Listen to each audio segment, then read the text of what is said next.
O siya, sasabihin ko na. Nakagagawa ng ginto ang asnong ito na siyang pinagkukunan ko ng pera. Kung ngayon, ipagbili mo sa amin ang asno at makakawalan ka namin. Hindi maaari. Wala ka namin kung ipagbibili ko ito. Huwag kang mag-alala. Bibigyan ka namin ng 50 piraso ng barya. Sige, ngunit kailangan makasama ng bawat isa. Kung hindi, sa huli ay mag-aaway-away kayo sa pera. Ipinagbili nga ng sapatero ang asno at umuwi na sa kanila. Masayang-masaya siya sa nakuha ang mga piraso ng gintong barya. Ginamit niya ang sa kanila. Samantalang narating na rin ng mga tulisan ng kanilang luga kasama ang asno. Kinausap naman sila ng kanilang pinuno. Bilang inyong pinuno, walang makalaga sa asno. Sinunod ng mga tulisan ng kanilang pinuno at kinagabihan nga natulog ito sa kwadra kasama ang asno. Sa kanyang pag-isip, agad ang pera. Pagsapit ng umaga, napansin niyang walang anumang bagay ang makikita sa kwadra. Ginalugan niya ang buong paligid ngunit wala siyang natagpuan. Natagtago niya ang tsunalo sa matero. Ilang sandali pa, dumating ang isang tulisan. Pinuno, ang mga ginto natin. Gaano karaming ginto pa ang nagawa ng asnong yun? Mamayang gabi mo malalaman kung ikaw na. Walang pinagsabihan ng pinunong tulisan sa nangyari dahil gusto niyang makatiyak na hindi siya nakagawa ng pagkakamali. Sa pagpapatulisan ng asno, ngunit wala silang nakuha mula rito. Tunay ngang nalinlang sila ng sapatero. Nag-usap-usap Alin lang tayo naghamak na sa patero. Tuturuan natin siya ng leksyon. Pinagbili niya sa atin ang karaniwang asno katumbas ng 50 gintong barya.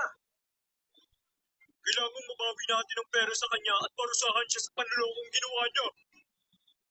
Tama. Halina kayo. Nagpunta ang mga tulisan sa bahay ng sapatero na nooy abala sa paggawa sa bukid. Nakita niya ang mga itong paparating. Nagmadali siyang pumasok ng bahay at kinausap ang asawa niya. Makinig ka. Pagdating ng mga tulisan at hinanap ako, sabihin mong may ginagawa ako sa bukid at utusan ko ang ating aso na si Milo para tawagin ako. Pagkatapos, nagtago ang sapatero sa likod ng bahay. Ilang sandali pa, dumating na nga ang mga tulisan. Nasaan ang pangahas na sapatero? Tawagin mo. Nais namin siyang makausap. Abala siya sa bukid. Hayaan mo ipatawag ko siya sa aso namin. Milo, tawagin mo ang amo mo. May mga tao rito ngayon na naghahanap sa kanya. Anong ibig sabihin nito? Isang aso ang tatawag sa asawa mo para pumunta dito? Oo naman. Naunawaan niya ang lahat. Sa tuwing nasa bukid siya at kailangan ko siyang makausap, uutusan ko lang ang aso naming si Milo para ihatid sa kanya ang aking mensahe. Habang nag-uusap ang mga tulisan at ang ina, dumating naman ang sapatero. Oh, ikaw pala. Sinabi ng alaga naming aso na gusto mo raw ako makausap. Wala kaming nakuha mula sa asno. Niloko mo kami. At nagsinungaling ka. Ngunit, sigurado akong nagkakamali kayo. Ang lahat ng aking yaman ay nagmula sa asno. O siya, naniniwala na kami. Pero kailangan mong ipabili sa amin ang asno ito. Hindi ko siya kayang ipagbili. Hindi ako papayag. Tutumbasan namin ng 40 gintong barya ang asno. Tumanggi man nung una. Pumayag na rin ang sapatero na ibenta ang alagang aso. Kinuha na nila ito at nilisan ng lugar. Nang marating nila ang tinutuluyang kuweba, sinabi ng pinuno sa iba pang tulisan na siya ang dapat na unang makasama ng aso. Sumunod naman ang mga ito. Tinawag ng pinuno ang kanyang anak na si Camila. Makinig anak. Alis muna ako para magtrabaho. Kung may maghanap sa akin, utusan mo si Milo na tawagin ako. Masusunod po, Ama! Hindi nang tagal, may dumating na Ginoo at nakiusap kay Camila na tawagin ng ama. Sandali lang po!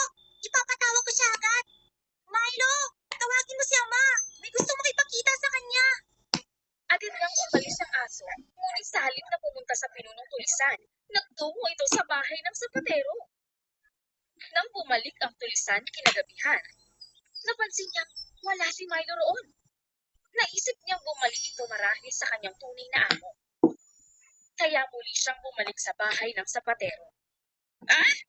Bumalik si Milo sa'yo? Oo, narito nga siya. Sa tingin ko'y namumulila siya sa akin. Bigyan mo lamang siya ng sapat na panahon at makikita mo, kikilalanin ka niya bilang bago niyang amo. Muling sinama ng pinuno si Milo. At kinabukasan, ipinaubaya niya ito sa kanyang kasamahan na natili ito sa piling ng iba pang tulisan ng mga sumunod na araw. Ngunit patuloy itong bumabalik sa sapatero. Sa pangalawang pagkakataon, nalaman nilang nalinlang na naman sila. Nag-usap-usap ulit sila. Hindi na tayo dapat magpaloko ngayon. Tuturuan ko ng leksyon na sa paterong yun. Muling bumalik ang mga tulisan sa sapatero. Hindi nila pinakinggan at pinaniwalaan ang anumang sabihin niya. Sa halip, isinilid siya sa isang sako at tinakip. Tahimik lamang ang sapatero habang nasa loob ng sako. Napadaan sa isang simbahan ng mga tulisan at nagmungkahi ang isa sa kanila. Napakainit talaga. Pwede ba tayo magpahinga sa simbahan? Siguro naman pwede nating ipagpabukas ang trabaho. Iniwan nila sa daan ng sapatero at nagtungo silang lahat sa loob ng simbahan. Nasa tuktok ng isang burulang simbahan yun. Napadaan ang isang pangalaga na baboy. Nang marinig ng sapatero ang boses nito, may naisip siyang magandang ideya at nagsimulang magsisigaw. Hindi ko gagawin yun! Hindi ko gagawin yun! Pakiusap, pakawalan niyo na ako!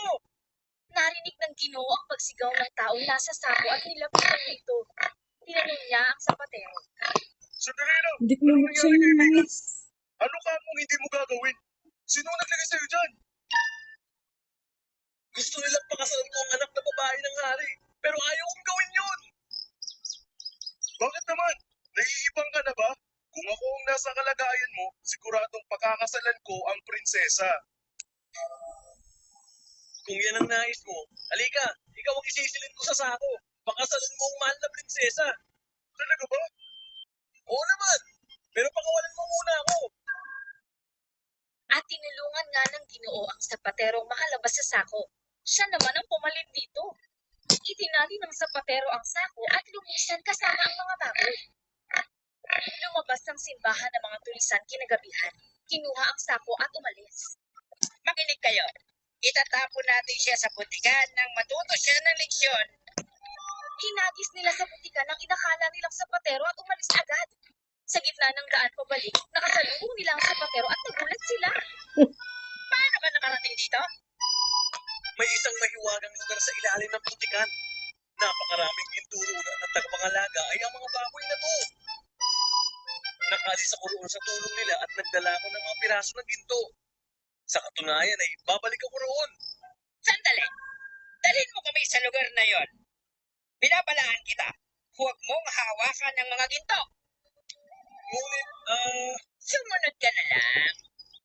sige, kung ito ang nais mo. Narating ng grupo ng tulisan ng lugar kasama ang sapatero. Kung gusto niyong makakuha ng ginto, kailangan niyong isilid ang sarili ninyo sa sako. Isinilid nga ng mga tulisan ang kanilang sarili sa sako. Itinapon silang lahat ng sapatero sa putikan at iniwan sila kasama ng mga baboy. Naloko na naman niya tayo! Uy! Patawanan mo kami! Hindi ka na namin gagawalayan! Aray! Huwag mo kami iwan dito! Pakiusap! Patuloy silang nagsisigaw habang masaya silang pinaglalaroan ng mga baboy. Pinagtawanan ng sapatero ang tagpong yun at bumalik na siya sa kanila. Mula noon, payapa at masaya na siyang nabuhay kasama ang kanyang asawa.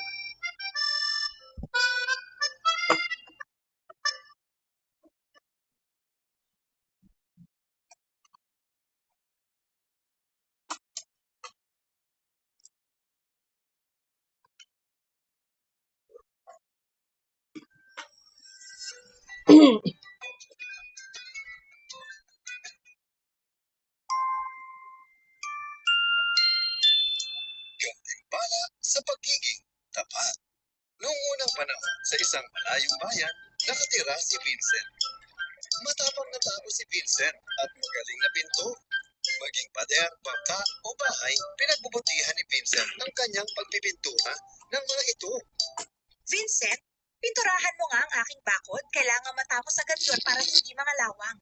Opo. Sige po. Sisimulan ko na kaagad. Kaso lang, may problema ako eh. 2 pirasong tanso lang ang kaya kong ibayad sa'yo. Alam kong kulang yon pero ito lang talaga ang kaya ko. Mas lalaki ang gastos ko kung hihintayin ko pa mga lawang ang bakod. Opo, naiintindihan ko po, Ginang. Tungkulin ko po ang pagpipintura at hindi ako pwedeng tumanggi sa trabaho. Mahirap lamang si Vincent. May mga gabing natutulog siya nang hindi nakakakain. Ganun pa man, hindi siya naniningil ng labis sa kanyang mga kliyente. Pagod man sa magdamag na trabaho, sapat na para sa kanya kung magkano ang kinikita niya. Isang araw, isang mayamang negosyante ang bumisita sa bayan. Nagplano siya ng panandaliang bakasyon kasama ang kanyang pamilya. Pinatili siya sa bahay sakay ng mamahaling kalesa. At kasunod niya ang marami pang kalesa na puno ng mga damit at pagkain. Manghang-mangha ang mga tao sa nakita nilang posisyon ng mga kalesa. Kinabukasan, pinatawag ng negosyante si Vincent. Habang papunta si Vincent sa bahay ng negosyante, nakasalubong niya ang kaibigang si Tom. Oh, Vincent! Saan ka pupunta? Kumusta, Tom? Pupunta ako sa bahay ng negosyante. May papagawa daw siya sa akin. Talaga ba? Makinig ka. Sobrang yaman ng taong iyon. Alam mo bang pagkakataon mo na ito? Singilin mo siya ng mas malaking halaga kaysa sa iba mong kliyente. Tama lang yun. Sigurado akong hindi naman problema sa kanya yun. Naku, hindi. Hindi naman tama yun. Bakit ko naman siya sisingilin ng higit pa sa ibang tao? Pandraya yun. Kung magustuhan niya ang trabaho ko, siya na lang ang bahalang magdagdag ng bayan. Basta magiging tapat lang ako sa halagang sisingilin ko. Ay, kaibigan kita, Vincent, at nirerespeto ko ang pagiging tapat mo. Pero hindi ka mapapakain ng katapatan mo. Oo, masipag ka magtrabaho. Pero walang sapat na pera ang mga tao dito para mabayaran ka ng malaking halaga. Makinig ka sa akin. Ganito gawin mo. Singilin mo siya na 5 pirasong ginto para sa trabaho ibibigay niya sa'yo. 5 pirasong ginto? Hindi! Wala pa akong sinisingin na 5 pirasong ginto sa trabaho ko. Naiintindihan ko sinasabi mo, kaibigan. At salamat sa malasakit mo. Pero kontento na ako sa kung ano man ang kinikita ko sa ginagawa ko. Kung gano'n, ikaw bahala. Sinabi ko lang naman ang tingin ko. Nagpaalam si Vincent dito at nagpatuloy sa paglalakad. Naunawaan niya ang malasakit ng kaibigan niya. Sa bahay ng negosyante, namangha siya sa nakita. Ang bahay ng negosyante! Oh, kamusta ka? Siguro ikaw si Vincent, ang pintor. Ako nga po, Ginoo. May papagawa daw po kayo sa akin? Pero, umalas kasi ang natiwala ko sa mga mo. Bukas pa yata ng hapon ang balik niya dito. Pero kaya mo bang matapos ito ngayong gabi?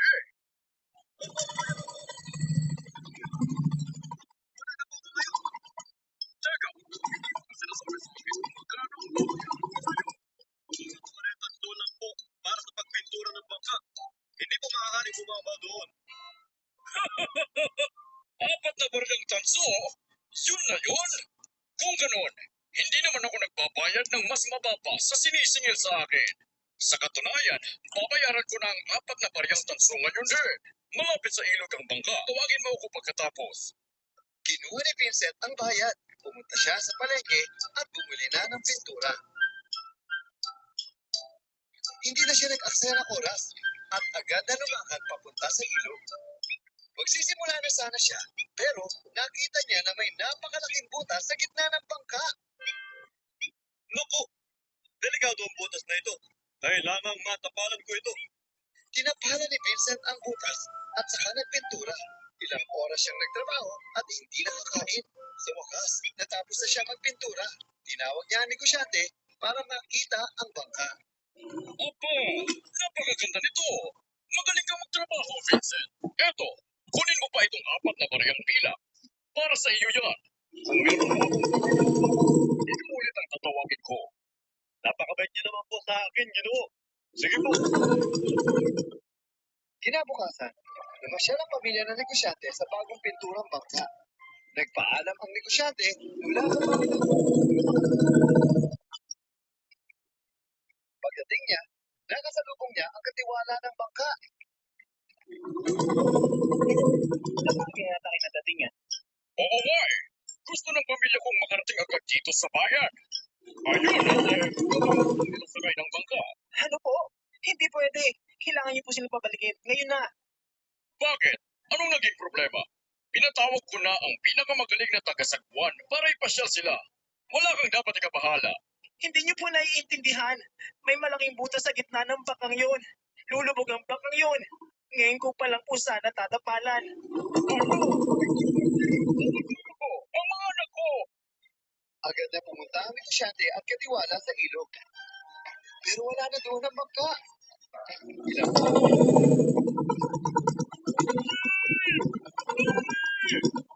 Madam! Naririnig niyo po ba kami? Pero walang sumasagot sa kanila. Napaluhod na lang ang negosyante at umiyak. Anong nagawa ko? Ang pamilya ko! Hindi ko dapat sila pinasakay sa bangka.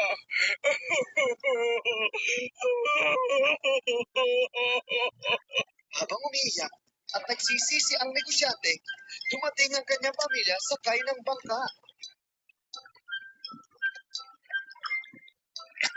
Anong nangyari, mahal ko? Bakit ka umiiyak? Ligtas kayong Bye, lahat! guys. Naku!